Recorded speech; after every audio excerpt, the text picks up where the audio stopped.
स्वागत है। आज के इस विश्लेषण में हम एक ऐसी दिलचस्प चीज पर बात करने वाले हैं जो सुनने में शायद आपको थोड़ी अजीब लगे। आज हम दो बिल्कुल अलग दुनियाओं को एक साथ जोड़ने वाले हैं। एक तरफ हैं 2026 के बेहद एडवांस्ड डिजिटल मार्केटिंग और एआई के डेटा से भरे हुए भारी भरकम रिपोर्ट्स, और दूसरी तरफ है इंसान की जिंदगी, आत्मसम्मान और आंतरिक शांति से जुड़े बहुत ही गहरे दार्शनिक विचार। मतलब एक तरफ टेक्नोलॉजी है और दूसरी तरफ हमारी अपनी आत्मा की आवाज। अब आप खुद सोचिए, 2026 के in hyper advanced AI algorithms और सदियों पुराने आध्यात्मिक दर्शन के बीच आखिर क्या कनेक्शन हो सकता है। ये सवाल दिमाग को घुमा देता है कि कैसे आज की मॉडर्न डिजिटल कनेक्टिविटी और मार्केटिंग तकनीकें असल में बहुत ही प्राचीन सच्चाइयों पर टिकी हैं। पर यकीन मानिए, थोड़ी ही देर में ये रहस्य बिल्कुल साफ हो जाएगा कि क्यों डेटा और इंसानियत का ये मेल आज के समय की सबसे बड़ी जरूरत बन गया है। तो चलिए सबसे पहले बात करते हैं दी एवोल्यूशन ऑफ मार्केटिंग की। कैसे हम एक सिंपल सर्च से निकलकर आज इस एआई एरा में आ गए। इस सफर को थोड़ा पीछे से देखते हैं। 1990 में आर्ची नाम का पहला सर्च इंजन आया था जो सिर्फ फाइलों को खोजने के काम आता था। फिर 1994 में AT&T ने इंटरनेट का पहला क्लिक होने वाला बैनर विज्ञापन निकाला। 2004 में फेसबुक के आते ही सोशल मीडिया का युग शुरू हो गया और लोगों से जुड़ने का पूरा तरीका ही बदल गया। और आज 2026 में हम ओमनी चैनल यानी हर डिजिटल प्लेटफॉर्म पर एक साथ मौजूदगी और एआई से चलने वाले दौर में जी रहे हैं। दुनिया एक साधारण डेटाबेस से निकलकर आज एक हाइपर कनेक्टेड मार्केटिंग मशीन बन चुकी है। अब आते हैं द 2026 डिजिटल लैंडस्केप पर। इस डेटा के समंदर में आखिर चल क्या रहा है। 700। जी हाँ, ये कोई मामूली नंबर नहीं है। ये नई data reporter global overview report के पन्नों की संख्या है। जरा सोचिए, आज के समय में इंटरनेट का इस्तेमाल, एआई का अडॉप्शन और ऑनलाइन शॉपिंग की आदतों को समझने के लिए मार्केटर्स कितने विशाल डेटा से जूझ रहे हैं। ये सच में चौंका देने वाला है कि इंसान के बर्ताव को समझने के लिए मशीनों को 700 पन्नों की डेटा की जरूरत पड़ रही है। अगर हम THG इंजेन्युइटी रिपोर्ट की मुख्य रणनीतियों पर गौर करें तो 4 बड़ी बातें सामने आती हैं। पहला है क्रिएटिविटी को बढ़ाने वाला AI कोपायलट। दूसरा है वीडियो पैराडॉक्स, यानी कुछ सेकंड के छोटे हुक और लंबी कहानियों के बीच का बैलेंस। चौथा है खरीदारी को बिल्कुल आसान बनाना। लेकिन सबसे ज्यादा ध्यान खींचती है तीसरी बात, ऑथेंटिक कम्युनिटीज और यूजर जनरेटेड कंटेंट का उदय। और यहीं से एक बड़ी क्रांति शुरू होती है जिसे हम ऑथेंटिसिटी रेवोल्यूशन कह सकते हैं। आज लोग सेलिब्रिटी विज्ञापनों से ज्यादा एक आम इंसान की सच्ची आवाज पर भरोसा कर रहे हैं। और यहीं से शुरू होता है हमारा अगला पड़ाव, द अटेंशन चेस, यानी जबरदस्ती कनेक्शन बनाने की नाकाम कोशिश। हम सब ने देखा है कि कैसे आजकल ब्रांड्स लगातार और आक्रामक तरीके से सिर्फ हमारा ध्यान खींचने की कोशिश करते हैं।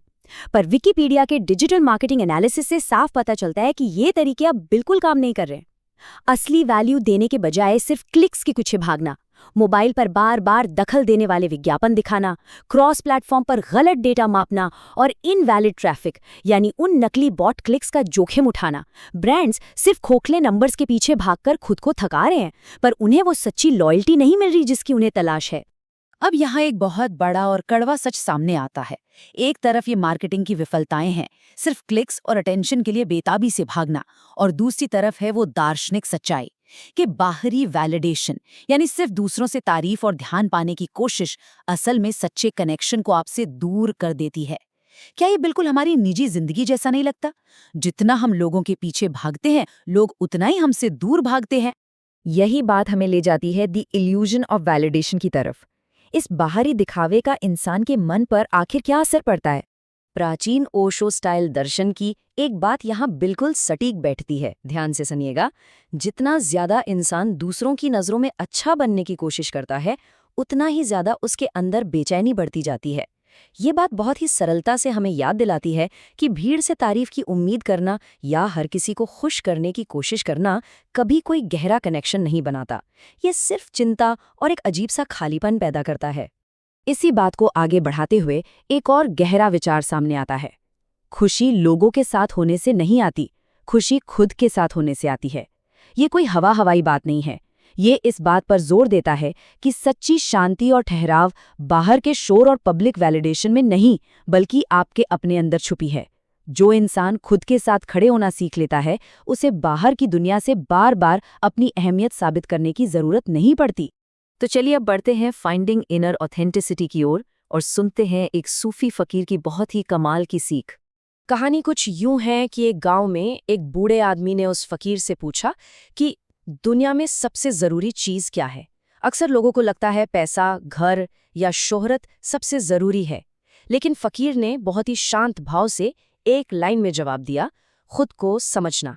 ये शिक्षा हमें बताती है कि जब तक इंसान खुद को नहीं समझता, अपनी असली कीमत नहीं पहचानता, तब तक दुनिया की कोई भी बाहरी चीज अंदर के उस खालीपन को नहीं भर सकती। उस फकीर की कहानी का सबसे बड़ा निचोड़ यही है, इज्जत कभी मांगी नहीं जाती, इज्जत हमेशा कमाई जाती है, और सबसे पहले वो अपने ही अंदर कमानी पड़ती है। जब इंसान दूसरों को इम्प्रेस करने की दौड़ छोड़ देता है और खुद की इज्जत करना सीख लेता है, तो लोग स्वाभाविक रूप से उसकी इस सच्ची शांति और आत्मसम्मान की ओर खिंचे चले आते हैं।